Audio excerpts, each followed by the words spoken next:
मंडळी नाश्ता करायला आलो आहे.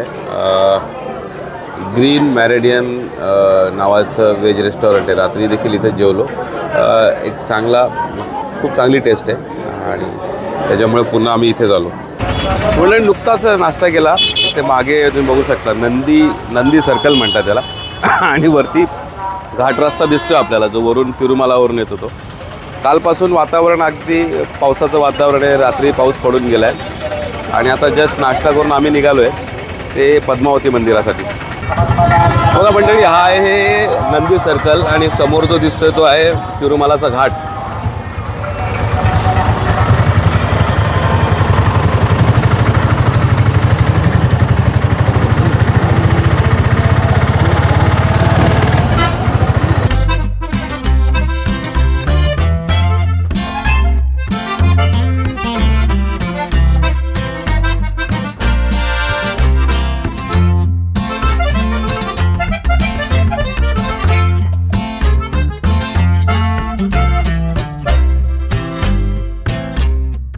मंडळी नुकताच पद्मावती मंदिरामध्ये दर्शन झालं.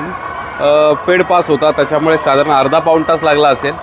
आणि इथल्या मंदिराचं वैभव बघितल्यानंतर छत्रपती शिवाजी महाराजांची आठवण झाल्याखेरीज राहत नाही. कारण दक्षिणेतली मंदिरं ही सुस्थितीत असण्यामागचं खरं कारण म्हणजे छत्रपती शिवाजी महाराज औरंगजेबसारख्या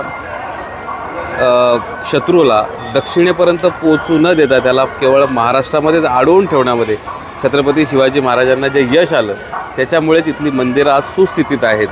त्यामुळे इथलं वैभव अमर्याद आहे आणि अद्भुत आहे सगळी नक्षीकाम आणि कलाकृती. खूप सुंदर दर्शन झालं. पद्मावती म्हणजे अर्थात व्यंकटेश स्वामी, अर्थात तिरुपती बालाजी यांची पत्नी, आणि त्याचं एकूणात लग्नाचं जे काही चित्र वगैरे फार छान रेखाटलं होतं. आतमध्ये मोबाईल अलाउड नसल्या कारणाने मला काय आतमधलं दाखवता येणार नाही, पण जे काही बाहेरचं दाखवता येईल ते निश्चितच दाखवेल.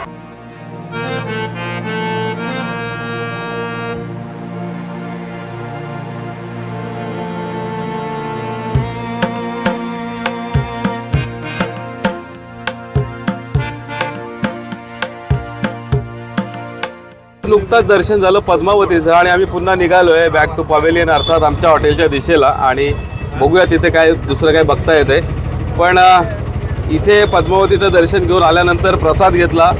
पण इथे आल्यानंतर लक्षात आलं की अतुलची आणि अक्षयची चप्पल गायब झालेली आहे. त्यामुळे तुम्ही कधी येताना इथे चप्पल स्टँड आहे. आणि दुसरी गोष्ट काय आहे, ब्रँडच्या चपली ज्या असतात ना त्याच्यावर विशेष लक्ष आहे, त्यामुळे त्या उचलल्याही जातात.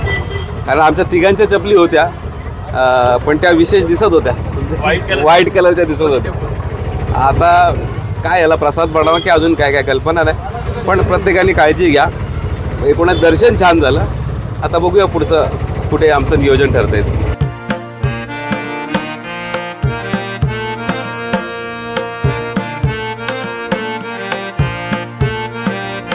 पद्मावती मंदिरामध्ये दर्शन घेतल्यानंतर बराचसा वेळ आहे अजूनही ट्रेनला. त्यामुळे आम्ही ठरवलं की तिरुपतीमधलं जे सायन्स सेंटर आहे त्या सायन्स सेंटरला जाऊन भेट द्यायची. आता इथं सायन्स सेंटरला आलो आहे, पण ते 3D शोज वगैरे आहेत ते स्लॉट ऑलरेडी शाळेच्या मुलांनी बुक केल्यामुळे आता आम्ही एंट्री घेतली आहे 40 रुपयाची. या 40 रुपयामध्ये बाकीच्या ज्या ॲक्टिव्हिटीज आहेत त्या बघणार आहोत काय काय या सायन्स सेंटरमध्ये बघायला मिळते. अशा पद्धतीचा एंट्रन्स आहे आणि इथे एक एअरक्राफ्ट दिसतं आहे. एरिया खूप मोठा आहे, समोर फाउंटनही दिसतं आहे आणि डोंगरालाच लागून असल्या कारणाने असं घनदाट जंगल आहे. त्यामुळे आपल्याला माहीत तर नाही आहे काय, तर आतमध्ये गेल्याशिवाय कळणार नाही. अजून वेगवेगळ्या ॲक्टिव्हिटीज वेगवेगळे लोक करत आहेत.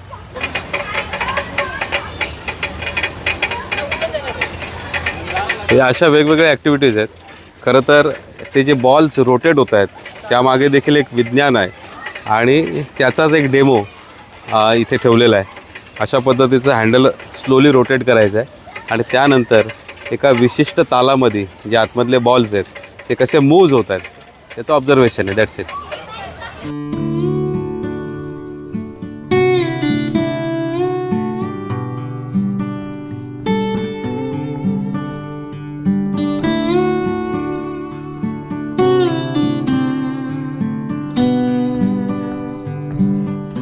उदय काय म्हणतो, कितव्यांदा अशी तुझी ही ट्रिप आहे तिरुपतीची? तिरुपतीला मी ह्याच्या आधी 5-6 वेळा येऊन गेलोय. आज आपण एक ह्या सायन्स सेंटरमध्ये आलो, तिरुपती नाही, Science इथे मी फर्स्ट टाइम आलोय. मागच्या वेळी आम्ही झू पार्कला गेलेलो, पण ते आज मंगळवार असल्यामुळे बंद आहे. चांगलं आहे. कल्पेश बोल. कल्पेश तुझं काय म्हणणं आहे? तू माझ्या मते दुसऱ्यांदा आलाय, पहिल्यांदा झालेलं दर्शन आणि ह्या वर्षीचा एकूणच अनुभव, तुझं काय म्हणणं आहे? दोन्ही दर्शन मस्त झाले एकदम. पण जरा या वर्षीचं दर्शन थोडं डिले झालं, म्हणजे उशिरा झालं ना. बाकी एकूणच एक्सपिरियन्स कसा आहे? एकदम मस्त.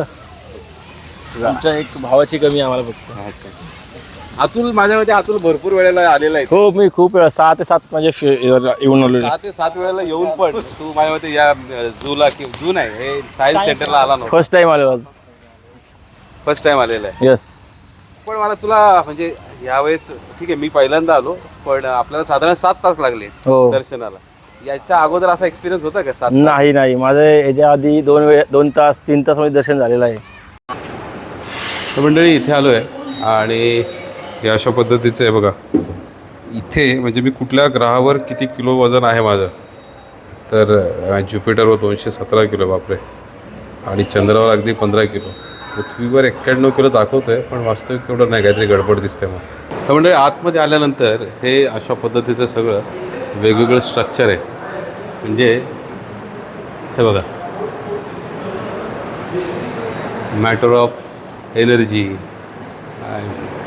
खूप काही बरंचसं जे काही वैज्ञानिक आहे, जे काही आपलं शोध आहेत, या संदर्भात सगळे इथे प्रदर्शनी मांडलेली आहे. Member of particle family. आणि इथे आल्यानंतर हे बघा, हे काय चार्म, इलेक्ट्रॉन आणि अशा पद्धतीचं सगळं आहे.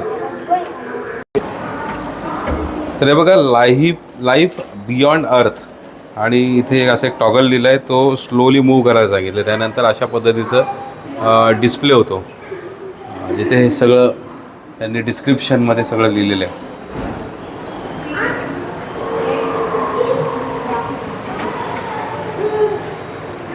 जसजसं टॉगल पुढे होतंच तसं इथे आपल्याला काही व्हिज्युअल्स दिसत आहेत.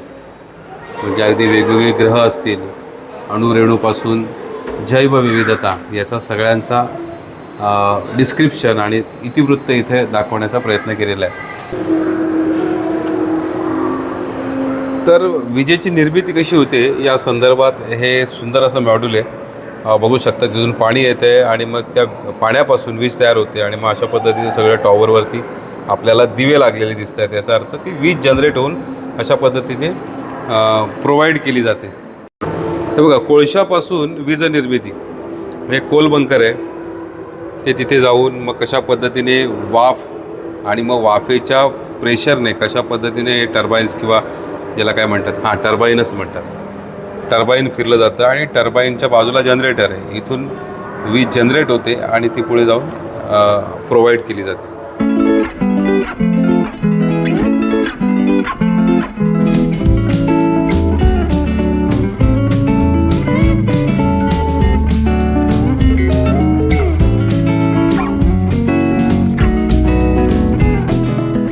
पवनचक्की आपल्याला सर्वांनाच परिचित आहे, आणि पवनचक्कीपासून कसे पॉवर जनरेशन केलं जाते बघा. थर्मल मिल आहे इथे, इकडे पोस्ट मिल आहे, स्मोक मिल आहे, इकडे विंड मिल आहे, अर्थात पवनचक्की. तर ह्या पवनचक्कीची जी उंची आहे, म्हणजे आपण पाहिली असेल 175 मीटर, साधारण 500 फूट आहे. 154 मीटरचं ते रोटर डायमीटर आहे, आणि एनर्जी जनरेशन जे आहे ते साधारण 7000 किलोवॅट. त्यामुळे खूप मोठ्या प्रमाणात एनर्जी जनरेशन होते या मोठ्या टॉवरची. आणि त्याच्यापेक्षा कमी उंचीचे जे टॉवर असतात त्याच्यापासून एनर्जीचा थोडी तफावत असते जनरेशनमध्ये. अशा वेगवेगळ्या प्रकारच्या विंड मिल इथं आपल्याला बघायला मिळतात.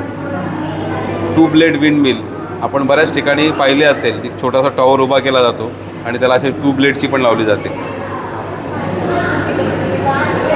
आणि wind turbine tree which is very interesting, खूप सुंदर दिसते आणि जास्त एनर्जी जनरेट होऊ शकते याच्यातून असं दिसतं. खरं तर विद्यार्थी वर्गासाठी हे स्थळ खूप छान आहे, ही प्रदर्शनी. आणि याच्यामध्ये 3D शोज वगैरे सगळं आहे, पण ते ऑलरेडी बुक झाल्यामुळे आम्हाला काही ते बघणं शक्य नाही.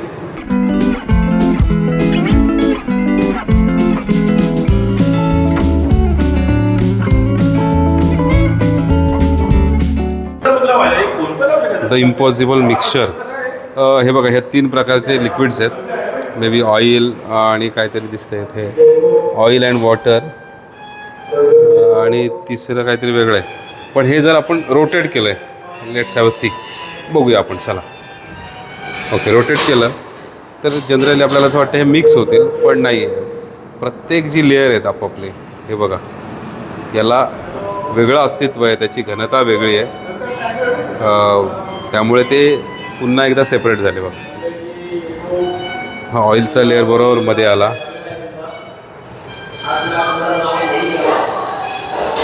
बाकीचं उर्वरित ते सगळं खाली जाते, पाणी पाण्याच्या ठिकाणी जाते. बघा ऑइल कसं वरती चाललंय.